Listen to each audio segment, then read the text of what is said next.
Bonjour, bienvenue dans notre nouveau numéro des Key News de Kitissa, le journal de la diaspora congolaise qui vous informe de l'actualité, qu'elle soit internationale ou congolaise.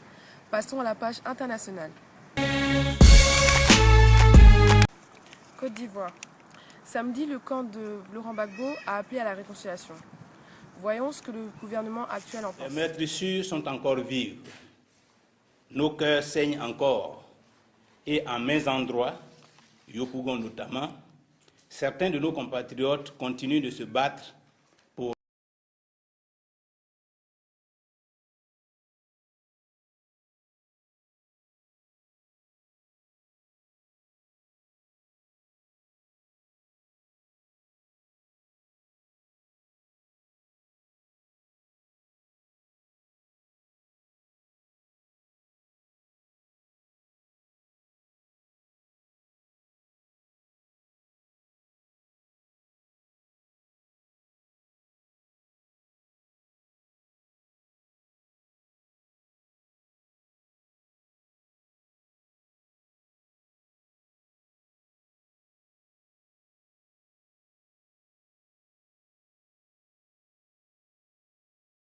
Restons toujours sur une page internationale.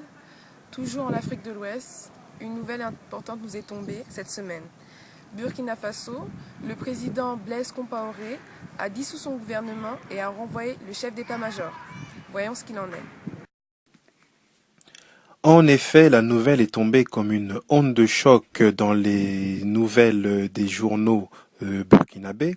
Le chef d'État burkinabé, M. Blaise Compaoré, qui résiste depuis février à des mouvements de colère multiples, dont ceux de soldats, a été confronté jeudi et vendredi à une nouvelle mutinerie de sa propre garde présidentielle qui s'est entendue avec d'autres militaires. Cette mutinerie a entraîné la dissolution du gouvernement dirigé par M. Zongo et le limogeage du chef d'état-major, M. Djindjiré, remplacé par le colonel-major Traoré. Le mouvement de révolte a débuté jeudi soir dans 2 casernes de la capitale, dont l'une dans l'enceinte de la résidence à Ouagadougou de M. Compaoré, qui lui-même, signalons-le, est un ancien militaire au pouvoir depuis 24 ans. Le président a dû se rendre pendant quelques heures à Zignaré, sa ville d'origine, à une trentaine de kilomètres au nord, avant de revenir dans son palais vendredi matin. Des dizaines de soldats de la garde présidentielle sont descendus dans les rues, tirant en l'air avec des armes lourdes et légères, pillant de nombreux magasins du centre-ville, saccageant le siège d'une radio privée, Savane FM, dont ils ont blessé 2 employés, réquisitionnant des véhicules. Ils ont également incendié le domicile du général Gilbert Diénéré, chef d'état-major et particulier de Blaise Compaoré. Restons toujours en Afrique et passons au Maghreb. En Algérie, le président Bouteflika a annoncé une révision de la Constitution. Le président Bouteflika a fait son premier discours depuis les révoltes arabes et a annoncé une révision de la Constitution afin de renforcer la démocratie dans son pays. Voyons ce qu'il en est.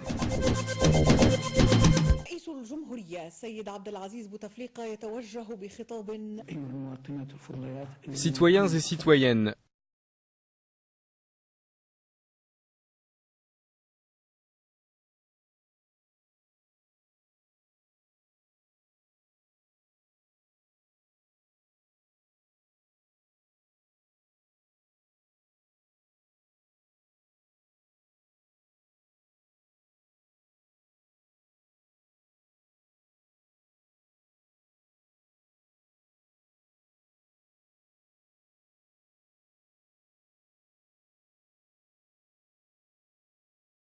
Libye, à Misrata, les rebelles assiégés attendent désespérément l'OTAN.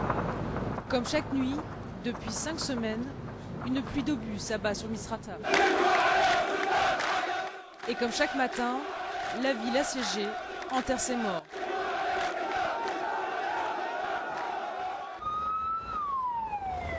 À l'hôpital principal de Misrata, les blessés arrivent. Le flot des victimes est continu. Ils ont tous les âges, leurs récits se ressemblent. J'étais devant ma maison, je sortais tout simplement les poubelles, et comme ça, tout à coup, les bombes sont tombées partout autour de moi. Je ne sais pas ce qu'il faut faire pour arrêter ce massacre, mais il faut l'arrêter par tous les moyens. Vous savez, les forces kadhafistes se répandent à l'intérieur de la ville. Elles envoient des troupes dans des voitures civiles. Donc l'OTAN ne peut plus différencier les rebelles des kadhafistes.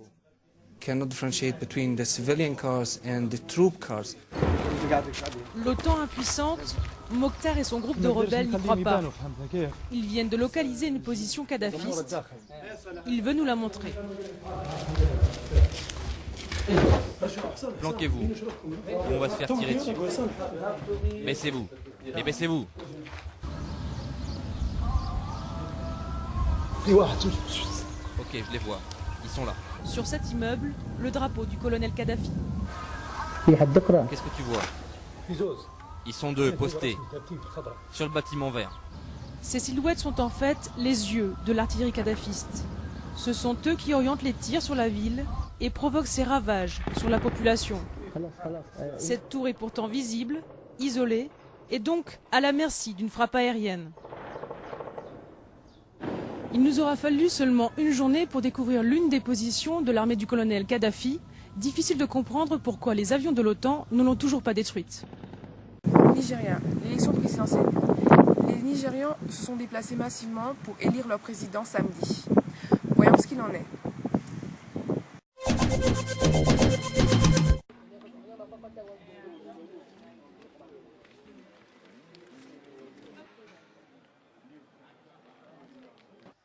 Notre pays va de l'avant maintenant. Les choses vont s'arranger. Nous sommes très confiants que cette élection va être la plus juste et la plus libre que ce pays a jamais connue. Nous sommes très confiants.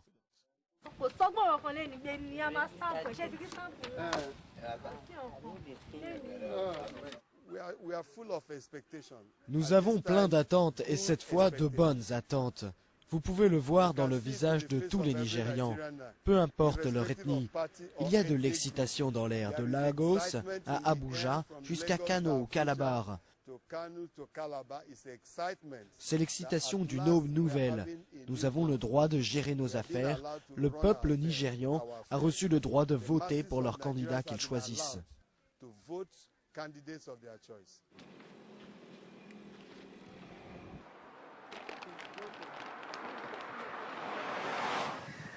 Après l'international, passons à la page congolaise. Société. Conflit entre les magistrats et le gouverneur du Katanga, les juges du Bas-Congo exigent les excuses de Moïse Katumbi. Tout à fait, Irène. Les relations semblent très tendues entre les magistrats et le gouverneur M. Moïse Katumbi. Lors de son assemblée provinciale extraordinaire tenue le samedi 9 avril à Matadi au Bas-Congo, les magistrats affiliés au syndicat autonome des magistrats de la RDC, la SINAMAC, affectés à la cour d'appel de Matadi, ont demandé au gouverneur de la province du Katanga, Moïse Katumbi, de présenter des excuses aux magistrats du pays. Ils reprochent à Moïse Katumbi d'avoir tenu des propos discourtois à l'égard de leurs collègues du Katanga. Le gouverneur du Katanga aurait tenu ces propos le 23 mars lors de la présentation d'un présumé spoliateur des maisons. Le secrétaire provincial de la SINAMAC Bas-Congo, Patrice Yalebe Ngamaware, déclare que si le gouverneur ne répond pas favorablement à leur demande, ses collègues observeraient un arrêt de travail du 18 au 24 avril 2011. Continuons avec Kindu, où les ONG dénoncent des décès dans les hôpitaux, faute d'assistantes médicales. C'est un SOS de Akiza Binadamu, une ONG de défense des droits de l'homme opérant à Kindu, capitale de la province du Maniema. D'après cette ONG, de plus en plus de cas de décès sont enregistrés dans les centres hospitaliers et médicaux de cette région, faute d'assistance médicale. Un communiqué rendu public la semaine dernière par l'ONG concernée indique qu'au premier trimestre 2011, un nombre très élevé de décès de femmes enceintes a été enregistré par rapport à 2010, sans préciser ce nombre. Politique. Les présidents Joseph Kabila et Sassou Nguesso se sont rencontrés ce vendredi 15 avril 2011 à Kinshasa. Le président de la République du Congo, Denis Sassou Nguesso, a fait ce vendredi 15 avril 2011 le déplacement de la rive gauche du fleuve Congo, à Kinshasa, où il a rencontré en tête-à-tête son homologue de la RDC, Joseph Kabila. un communiqué conjoint a sanctionné cette rencontre au cours de laquelle toutes les questions ont été passées en revue. Le tête-à-tête a duré plus de 2 heures. Ils ont passé en revue toutes les questions qui concernent nos deux pays, qui sont des pays frères et voisins. Ils ont abordé tous les aspects sécuritaires, de coopération, et les entretiens se sont déroulés dans un très bon climat, a déclaré Alexis Mouama, ministre des Affaires étrangères, qui a communiqué ces informations aux journalistes. Restons toujours sur la page politique congolaise. Kasaï occidental, M. Bochab, à Kananga pour les élections du nouveau gouverneur. C'est en principe ce lundi 17 avril qu'intervient l'élection du nouveau gouverneur de la province du Kasaï oriental, après la démission de Trésor Kapuku. Le PPRD, Parti du peuple pour la reconstruction et la démocratie, qui est aussi le parti présidentiel, s'est mobilisé pour ce scrutin en envoyant sur place, à Kananga, siège des institutions provinciales, une forte délégation conduite par son secrétaire général et président de l'Assemblée nationale, Évariste Bochab. Signalons qu'à quelques heures de cette élection décisive, les nerfs sont très tendus. Après la page politique congolaise, passons à la page sport.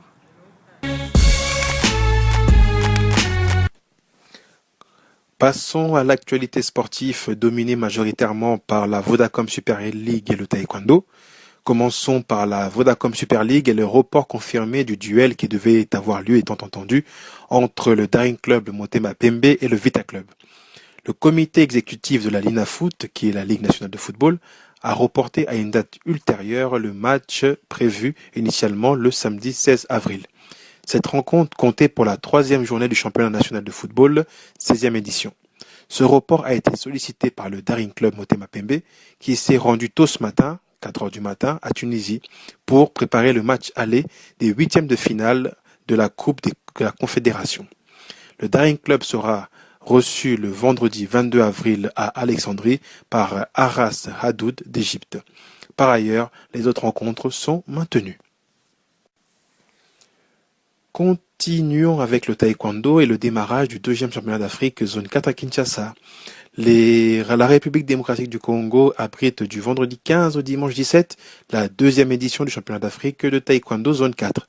Cette compétition se déroule au complexe Omnisport des Sharks 11 à Gombe, Kinshasa. Près de 80 athlètes accompagnés de leurs dirigeants, issus de 5 pays que sont le Tchad, le Gabon, le Congo-Brazzaville, le Burundi et la RDC, se disputent la qualification pour les Jeux africains à Maputo en 2011. Les autres pays de la sous-région, que sont le Cameroun, la Guinée équatoriale, Sao Tomé et Principe et RCA, sont absents.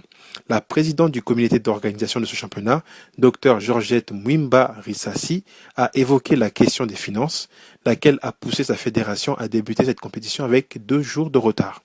De son côté, le président de la Fédération congolaise de taekwondo et vice-président de la zone 4, Alain Babiasil, s'est réjoui d'organiser pour la première fois dans l'histoire du taekwondo RDC une compétition internationale.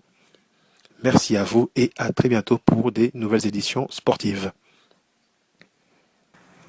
Merci de nous avoir suivis dans ce numéro. On vous retrouve la semaine prochaine. À bientôt.